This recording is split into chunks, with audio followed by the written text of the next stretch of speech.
है स्वामी दिव्यानंद जी और सबसे पहले तो आपका स्वागत है गुरुजी हमारे चैनल में।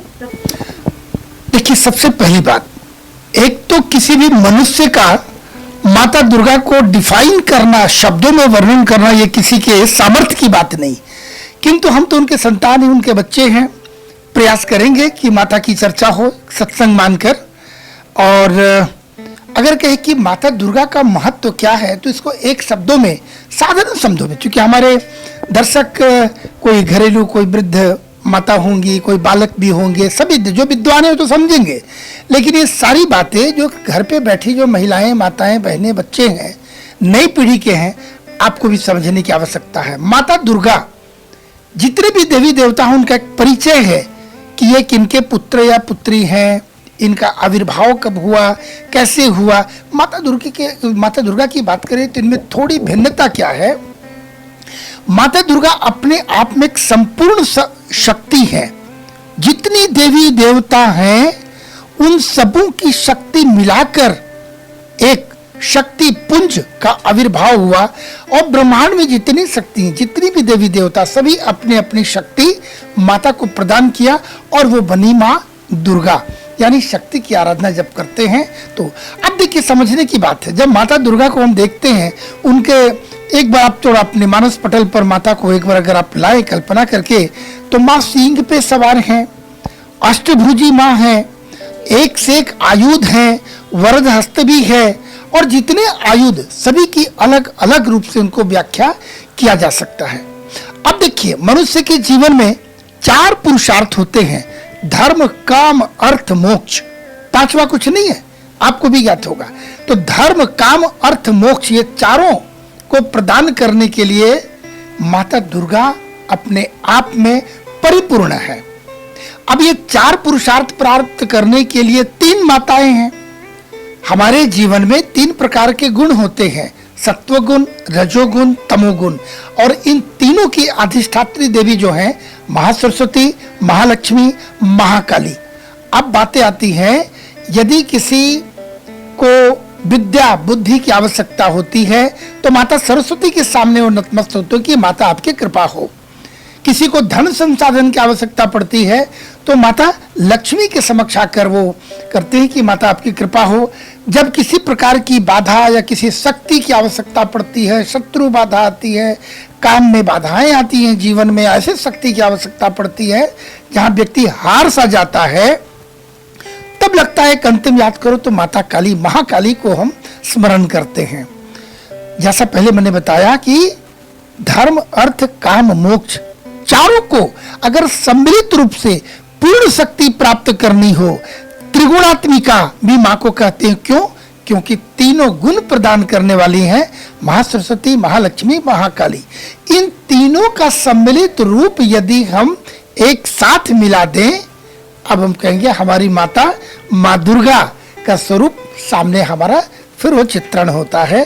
तो माता दुर्गा, अब ये समझने की बात है, 84 लाख योनि के बाद मनुष्य यदि इस पृथ्वी पर आया है, 84 लाख के बाद एक, और इसका अर्थ क्या है, हमें मोक्ष प्राप्ति के लिए मानव तन मिला है। तो ये कोई भी व्यक्ति जिसे ये ज्ञात हो गया है कि पृथ्वी में आने का हमारा तात्पर्य क्या है, तो वो बिल्कुल छोड़ना नहीं चाहेगा। और वहीं आती है माता का धर्म, अर्थ, काम, मोक्ष। मैं बार बार आपको स्मरण करा रहा हूं। तो धर्म किया, बिना धर्म का व्यक्ति रह नहीं सकता। काम आवश्यकता है संसारिक जीवन में, अर्थ के बिना चल नहीं सकता, और अंतिम परिणति मोक्ष की बारी आती है। यही माता दुर्गा जो है एकमात्र देवी, जो संपूर्ण रूप से परिपूर्ण करने वाली माता आ जाती हैं, और फिर माँ को हम स्मरण करते हैं। तो ये कम शब्दों में एक नादान, एक बालक माँ का किस प्रकार से मैंने चेष्टा की, मैं पुनः बताऊं, माँ को स्मरण करना और उनको वर्णित करना किसी के पास शब्द नहीं है, हमारी सामर्थ्य नहीं है। हम माँ को जितना भी बोले कम है।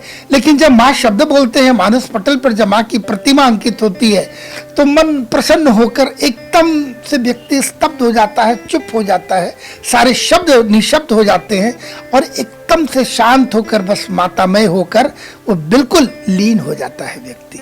और सभी को ज्ञात है, दुर्गा सप्तशती आपने अवश्य पढ़ा होगा, और जो नहीं पढ़े, मैं आपसे एक परामर्श देना चाहूँगा। आप भी पढ़ें, सारे अभिभावक आने वाली पीढ़ी को भी पढ़ाएं।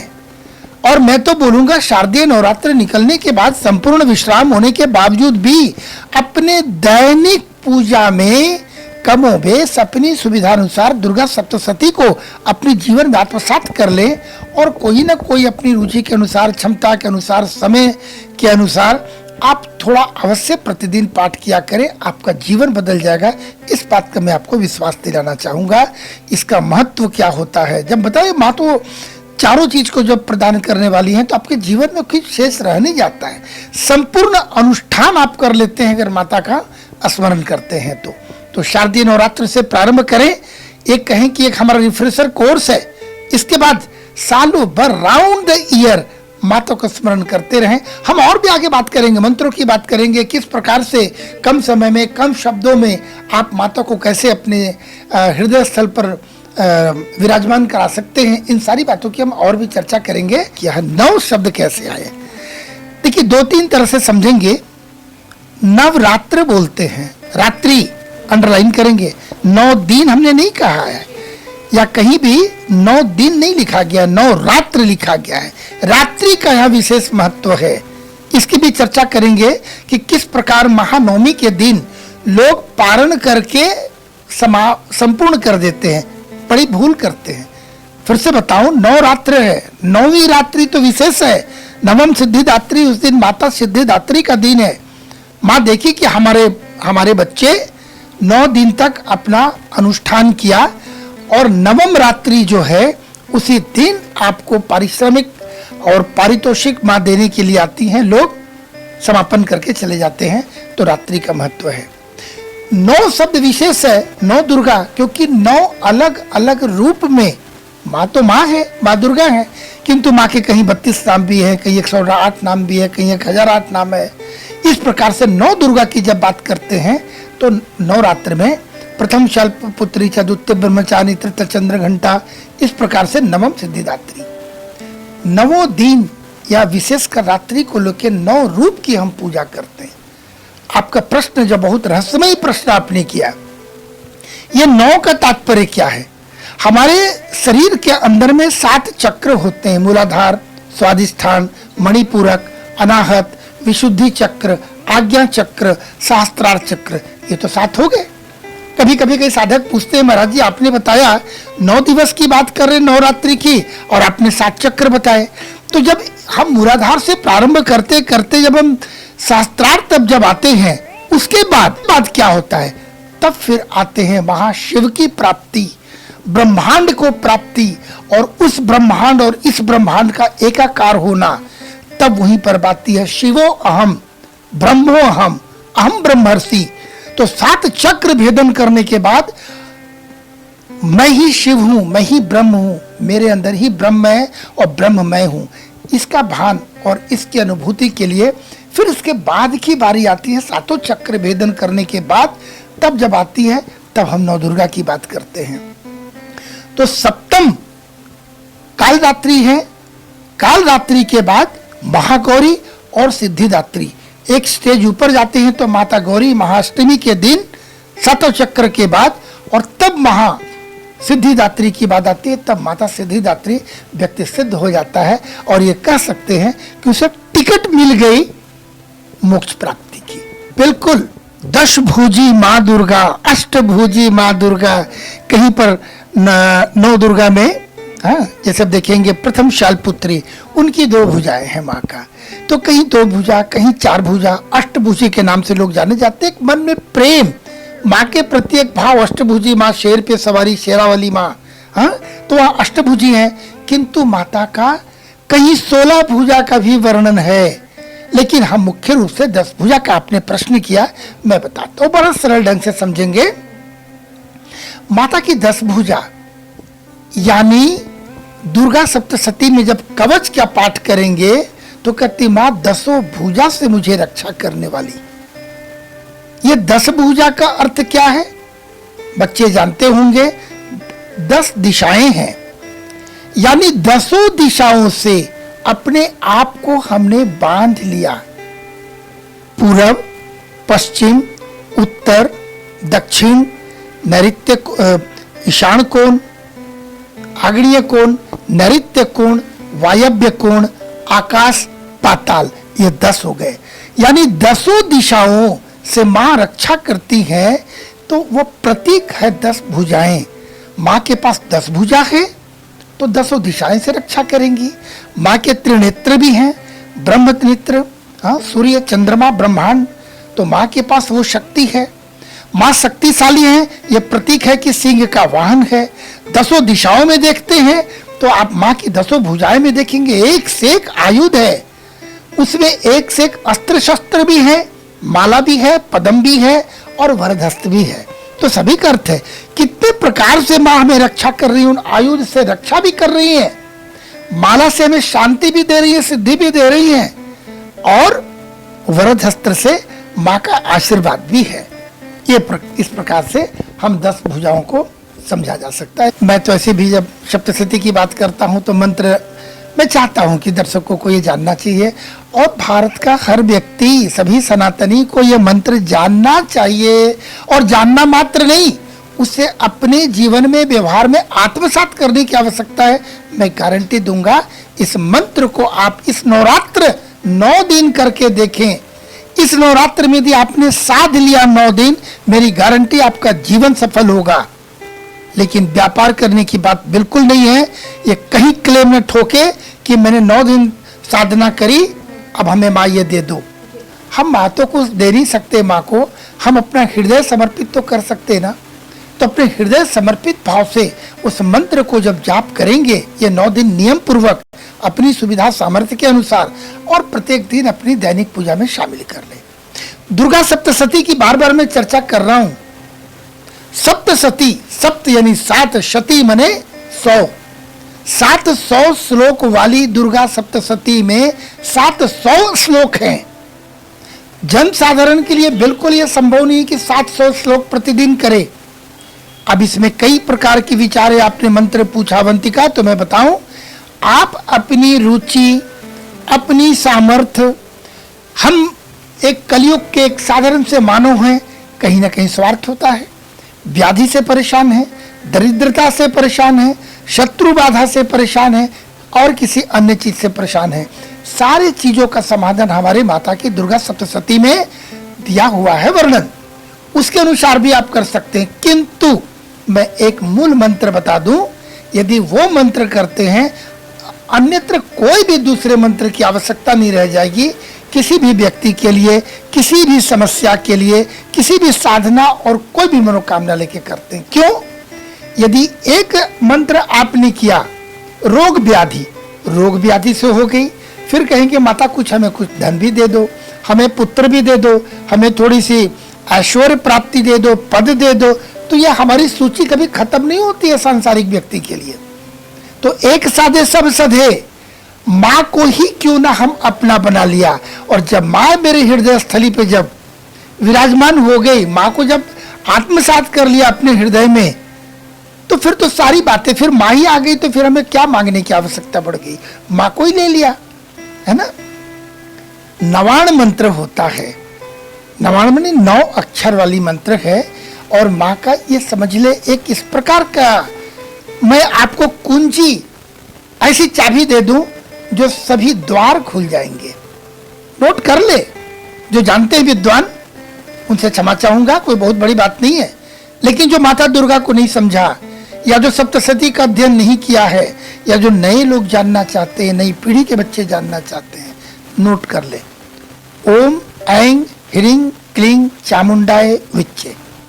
दोबारा बोलूंगा, ओम प्रणव मंत्र है, एक बार लगता है, किंतु गणना होगी हमारी ऐं ह्रीं क्लीं चामुंडाय विच्चे।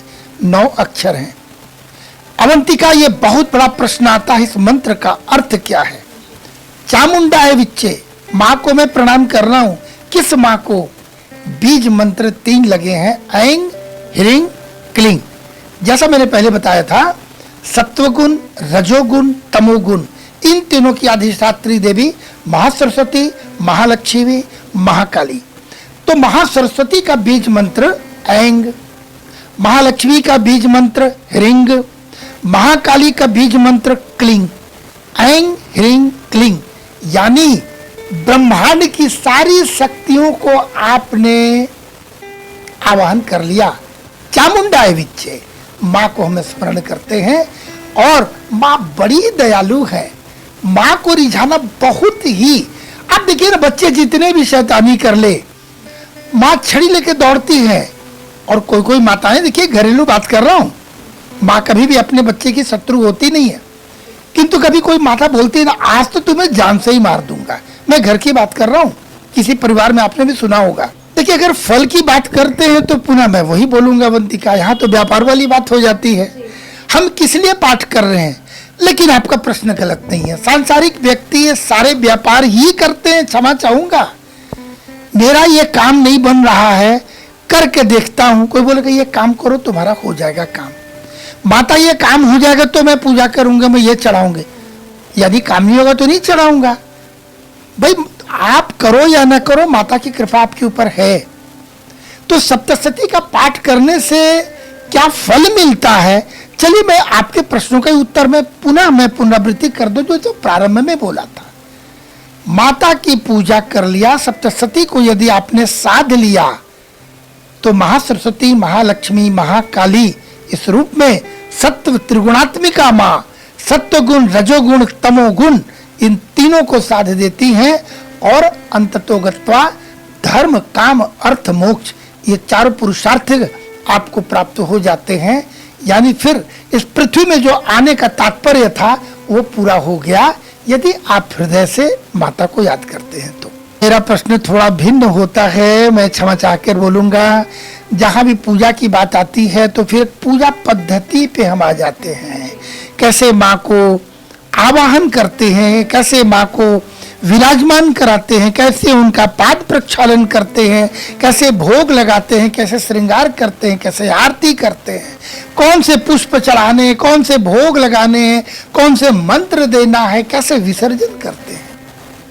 देखिए मैं एक बात बताऊंगा, ये पद्धति तो दुर्गा सप्तशती में भी है, पूजन विधि में भी है, पत्र पत्रिकाओं में भी आता है, टीवी चैनल्स पे भी बहुत बाबा लोग बोलते हैं। मैं क्षमा चाहकर एक बात बोलूंगा, मानस पूजा समझ ले, आपका जीवन धन्य हो जाएगा। मैं पुनः बताऊं मेरे में क्या समर्थ, माँ को क्या देने का। चलो कनेर का फूल चढ़ा दो, आप अपराजिता चढ़ा दो। बागान में गया, संयोगवश उस दिन आप अपराजिता मिला ही नहीं, अड़हुल गुड़हल मिला ही नहीं, बेलपत्र उपलब्ध ही नहीं हुआ, आप क्या करेंगे? माता को मालपुआ चढ़ाओ, कदली फल चढ़ाओ, नारियल चढ़ाओ, नहीं मिल पाया किसी कारण से, आप क्या करेंगे?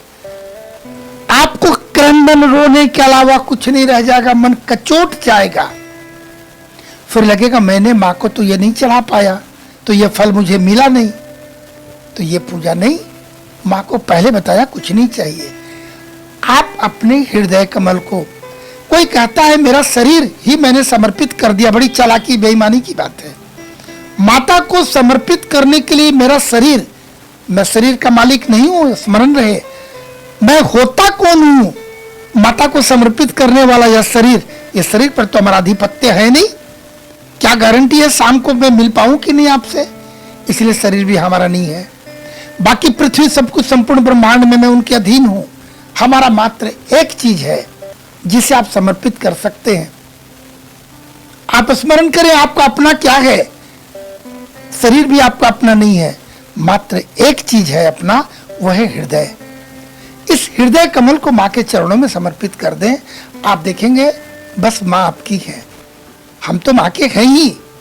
पहले होता है कि मैं माँ का हूं, फिर उतना माँ हमारी है, और जब दोनों एकाकार हो जाए तो दोनों में कोई फिर विभेद रह नहीं जाता। तो हृदय कमल को समर्पित करें, मानस पूजा करें, आंखें बंद करके बैठ जाएं और माँ को दिव्य सिंहासन पर आवाहन करके उनको विराजमान कराएं। हम अपने घर पे एक सिंहासन बनाते हैं तो लकड़ी का, पीतल का, सोने का, आप सामर्थ्य में कुछ भी एक सिंहासन निर्माण करके माँ को कर सकते हैं। अच्छे से उनके लिए वस्त्र, एक आसन लगाएंगे।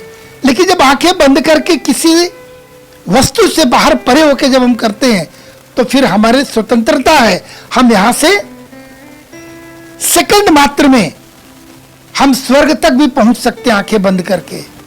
हम अपने बागान से या किसी माली से या पुष्प की दुकान से हम 100 रुपये का, 1000 रुपये का, लाख रुपये का फूल प्रसाद लाएंगे, किंतु जब आंखें बंद करके जब हम स्वर्ग में पहुंचे और पारिजात का फूल स्वर्ग से ले आए, कामधेनु गाय का दूध ले आए, दिव्य चावल ले आए और खीर का निर्माण करे और माँ को स्वयं अपने हाथों से माँ को जब भोग लगाए, तो वो साधक धन्य होगा कि जो माँ को भोग लगा रहा है।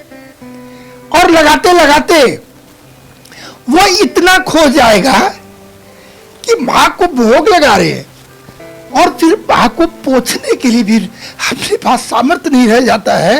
और जब वो खो जाता है, इतना खो जाता है माँ के पास कि माँ को विसर्जन करने के लिए भी फिर उनके पास शब्द नहीं रह जाते।